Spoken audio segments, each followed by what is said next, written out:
Alright guys, so here I am back. I'm going to do a kind of a short review on this new wood insert that we got. So like my last video I put out like a week ago, like I explained, we used to have this Regency CI 2700 insert, which was, compared to this one, it was basically flush to the hearth here. And as you can see, this one is not flush. It sticks out probably about a foot, but which I actually like. You know, you can put this kettle on top, and it's just it radiates more heat. You have more metal exposed here.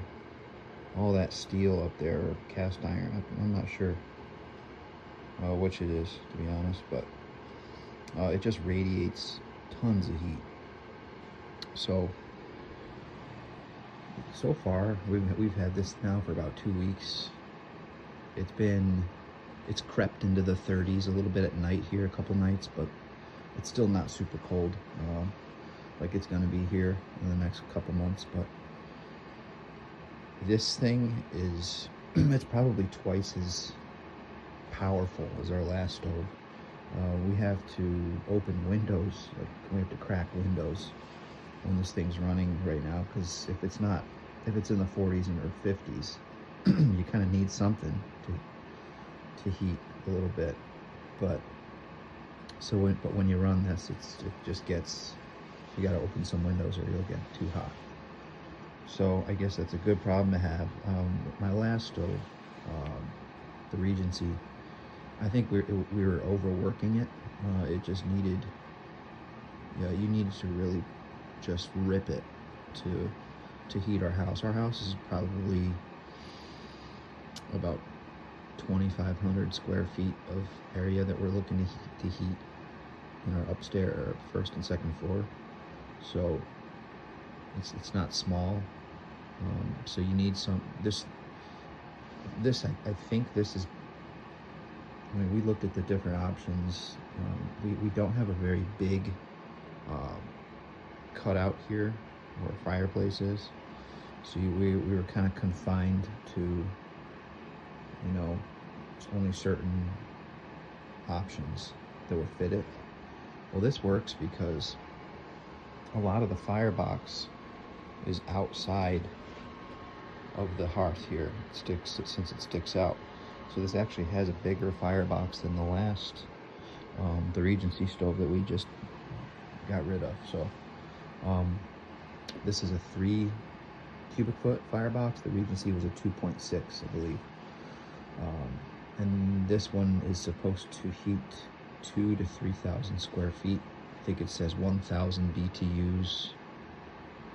I don't know how much you want to pay attention to those numbers, really. It's just really about how it works and when you actually get a chance to use it. But I will say that the numbers on this thing add up. I mean, it rips. This thing is just, it's powerful. It has 2 blowers, one on each side, 2 separate fans. And it really just pushes that air out really nice. I'm really excited to see how it does when the weather gets real cold. I think it's going to be great. I think it's going to heat our whole house like without a problem. So it's about 5:30 in the morning right now. I got down here like 5:05 or 5:10 after putting some logs in last night at about 9 o'clock before I went to bed. I probably put 7 or 8 logs in there. I came down and there's still a bed of coals in there. I just threw these logs in, opened up the damper, and fired it up. So now it's not going to have your burn times that these catalytic stoves claim to have, but I don't care personally. This one has secondary burn tubes. It's a non-catalytic stove. That's what we were looking for.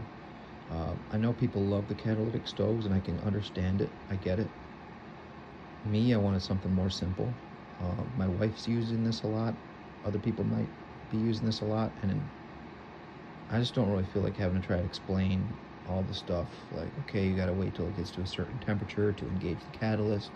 You gotta bypass the catalyst every time you open the doors, or else you risk damaging it. All these different things. And then when you want to clean the chimney, or do some maintenance in there, you know, the catalytic stoves are more complicated. Like, there's more stuff you have to remove inside them. There's just a lot more to it.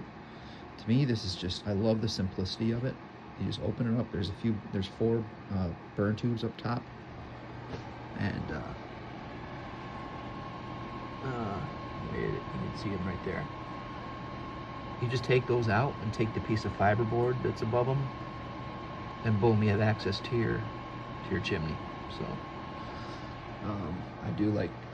I cleaned my chimney myself for the first time this year, so I was able to kind of experience how it was firsthand, and that is just being able to access it.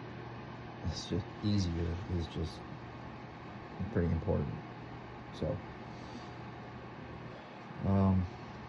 yeah, let me know if you have any questions about this stove. So this model is the Carrollton. That's the model. It's made by this company called Country Stoves. I'm going to show you the logo that's on the manual here. Country Stoves. I had never heard of this company. It's got a lifetime warranty. It's EPA rated stove. You know, all that stuff. So, another thing with this manual here, unlike my Regency stove we had last time, the manual is very comprehensive. It's I love it. Call me old school, I guess, if you will, but just having a good instruction manual operation that talks about maintenance, operation, really thorough and detailed. It's just nice to have that. It just seems like they really kind of care about the product they put out there. The build overall, I would say, is good. It's high quality, it seems like, you know, but hey, remains to be seen. We'll see how things go. But I load this thing up, I let it rip for about 15-20 minutes, and then I put the damper about halfway for another few minutes. It still rips, and then I damp it all the way down, and that's what it is right now. It's dampened all the way down, and it's just, you can see it's burning off that smoke up there, and it's just it's good. You know, we don't need 25-hour burn times. We just don't. I mean, we have plenty of firewood here. I'd like the process of cutting it and all that stuff. I'm fine with that. Yeah, it's time, but it's great exercise. You're outside. It's something I enjoy. So if we burn a little bit more wood than we would with a catalytic stove, that's fine with me. I don't care. I'll take that to have the simplicity of one of these secondary burn tube stoves. So yeah, if you have any questions about this model, this Country Stoves Carrollton, let me know in the comments. I'll do my best to respond. I know how it is when you're looking for one of these stoves. You have questions. You're always looking for a decent video that'll explain things to you. Yeah, so let me know. I'll be happy to answer questions. Happy to help you. So thanks for watching.